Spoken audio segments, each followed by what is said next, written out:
Coming up, the abortion debate continues in several states this morning. We will tell you what's going on. One of the latest stockpiles of chemical weapons will soon be destroyed in central Kentucky. And police are gearing up for a possible white nationalist rally on the campus of the University of Tennessee. Dedicated to Eastern and Southern Kentucky, this is WYMT Mountain News This Morning.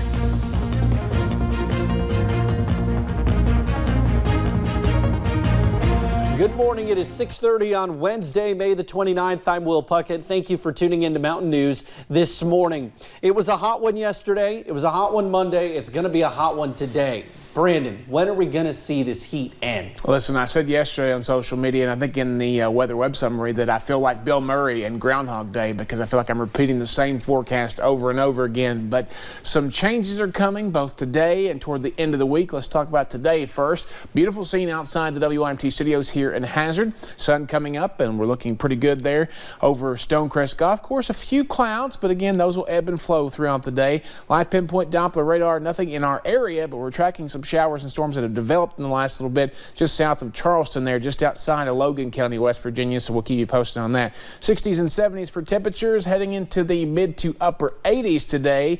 If we don't see those scattered showers and thunderstorms, that could keep us a little bit cooler, but again, we'll track those out for you coming up in a little while. Will? All righty, Brandon, thank you. Well, could Roe versus Wade have its day in court in the Supreme Court soon? Numerous states are involved in legal fights over terminating pregnancies, and it looks like the issue is not going away anytime soon. In Missouri, a licensing dispute could result in the state being left without any abortion providers by Friday. Planned Parenthood filed a lawsuit in St. Louis calling for abortion services to continue. I think that's largely the kind of thing that should be decided at the state level. Louisiana's version of a heartbeat bill is set for a final vote Wednesday. In Illinois, the House passed a bill removing restrictions on abortions later in pregnancy. Well, Senate Majority Leader Mitch McConnell says if a Supreme Court vacancy occurs during next year's presidential election, he would work to confirm a nominee appointed by President Trump.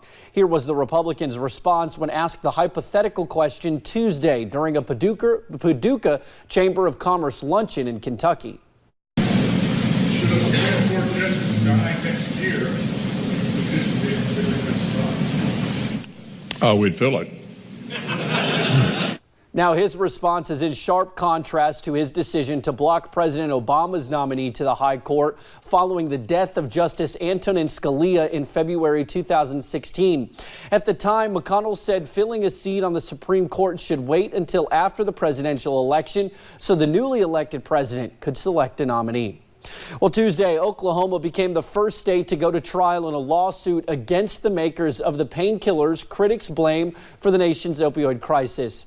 In his opening statement, Oklahoma's Attorney General called the opioid epidemic the worst man-made public health crisis in our nation's history and blamed consumer products giant Johnson & Johnson for fueling it. At the peak of the opioid crisis, overdoses killed more than 500 Oklahomans a year. At the end of the day, Your Honor, I have a short, one-word answer: greed. How dare them not take responsibility up front for what they've caused? Janssen Pharmaceuticals, a subsidiary of Johnson & Johnson, argues it acted responsibly and that Oklahoma's allegations are baseless and unsubstantiated. Two of the three companies that Oklahoma sued, Purdue Pharma and Teva Pharmaceuticals, have already settled out of court with no admission of wrongdoing.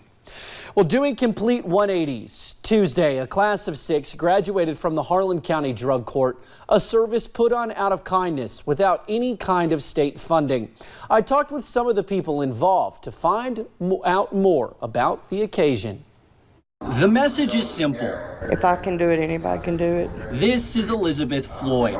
She is one of 6 people graduating from the Harlan County Drug Court. Drug court saved my life.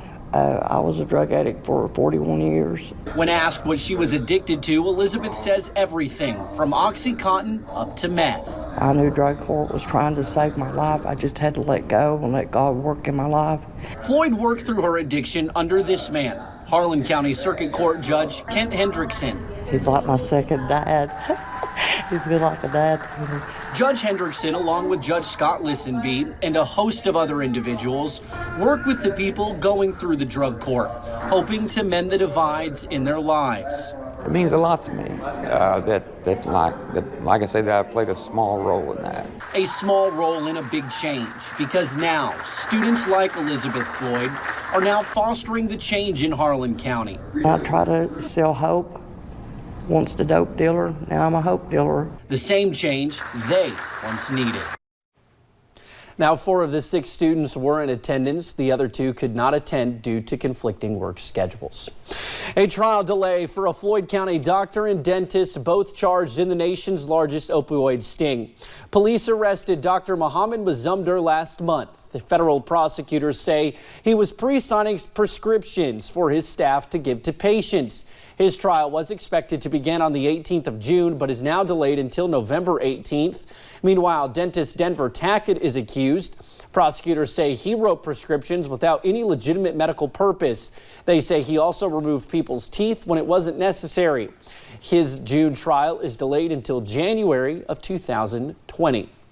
Well, one of the last chemical weapons stockpiles in the United States will soon be destroyed in central Kentucky. More than 500 tons of chemical weapons are stored at the Bluegrass Army Depot in Richmond. The weapons date back to World War II. It's been a decades-long effort to get rid of them. Today, Senate Majority Leader Mitch McConnell will join other leaders for a ribbon cutting and march the start of destruction of these chemical weapons, which is welcome news for people who live nearby.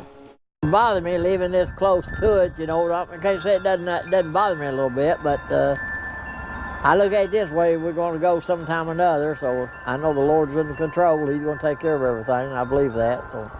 About $4 billion has gone into the buildings and equipment needed to remove the chemicals. The goal is to completely destroy the weapons by 2023. Out of the White House and into the world of publishing, former Defense Secretary James Mattis is working on a new book. Call Sign Chaos, Learning to Lead, looks at Mattis's experience in the military.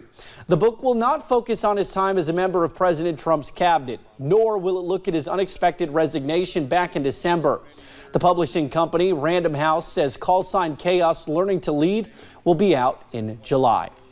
Hazard Community and Technical College is helping their criminal justice students get better hands-on training. WYMT's Lauren McCord talked with the coordinator of the program, who says he is trying to better prepare his students for real-life scenarios. When students sit in class, many tend to just watch the clock, waiting to be dismissed. It helps students be better prepared. But the criminal justice program here at Hazard Community and Technical College found a better way to prepare their students for real-life situations. One of the things we wanted to do was create a way for students to practice what they're taught in the classroom. The training lab allows students to experience hundreds of different scenarios that law enforcement officers face, and some you may face in the future. Based on how they engage the suspect they're dealing with, I can, as the instructor, kind of manipulate how the scenario is going to go. Instructor Walter Smith says the main thing he wants his students to learn is that they can de-escalate situations without using force. In a split second, you can take what you've learned, that foundational material, apply it, and create a solution to a problem. Hoping to better prepare his classes. You're never really prepared until that first time, but they're better prepared for what is yet to come. In Perry County, Lauren McCourt, WYMT Mountain News. Smith says they plan to offer police officer training with the simulator in the near future.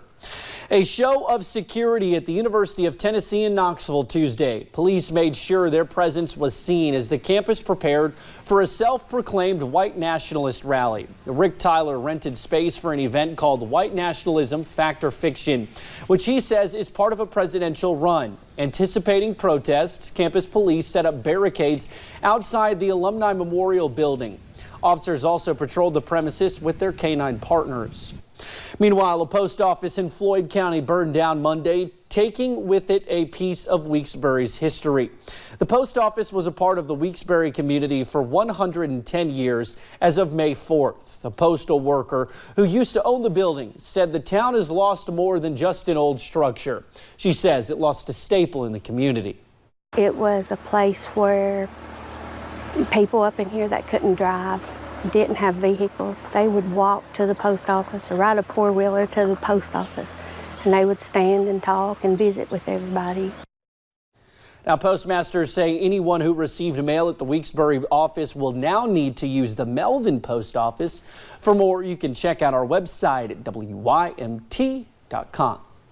Well, day 2 of the search for a man accused of murdering his girlfriend in Whitley County intensified. Police say Nicholas Rucker has been on the run since last Wednesday, where he is being accused of shooting and killing his girlfriend Vicki Connor while at a home in the Woodbine area of Whitley County. After several sightings the last few days, police say Rucker is armed and dangerous. Last night, several police searched the abandoned Mountain View Lodge off exit 25 in Corbin. Police say if you see or have any information on Rucker, to immediately call 911. Well, police still need your help finding a wanted Floyd County man. Prestonsburg police said Saturday that they could not find Bobby Blackburn. Here he is. Police have a warrant out for him related to child sexual exploitation. Police say he used an electronic device to try to get a minor to engage in sexual activities. If convicted, Blackburn could serve up to 5 years behind bars. Well, it's 6:41. Let's send it on over to Brandon for a look at your weather on this Wednesday. Not too much to scan right now on live pinpoint Doppler radar, but again, we're going to continue to track the possibility for some strong storms later this afternoon. Temperatures 60s and 70s already, getting into the upper 80s later today and across the state, close to 80 already. Bowling Green, Nashville, Paducah, Louisville, but again, a little cooler toward the Tri-Cities, and Charleston, both at 66, 73 in Cincinnati. Out the door forecast, we are going to see those temperatures soar. Rain could bring us down if it's widespread enough, but again, I do think it'll be scattered storms as we head deeper into the day. We'll talk more about it coming up in a few minutes. Will? All righty, Braden, thank you. And thank you for joining us right here on Mountain News this morning. We will have a pet from a local shelter in our studio in just a few minutes.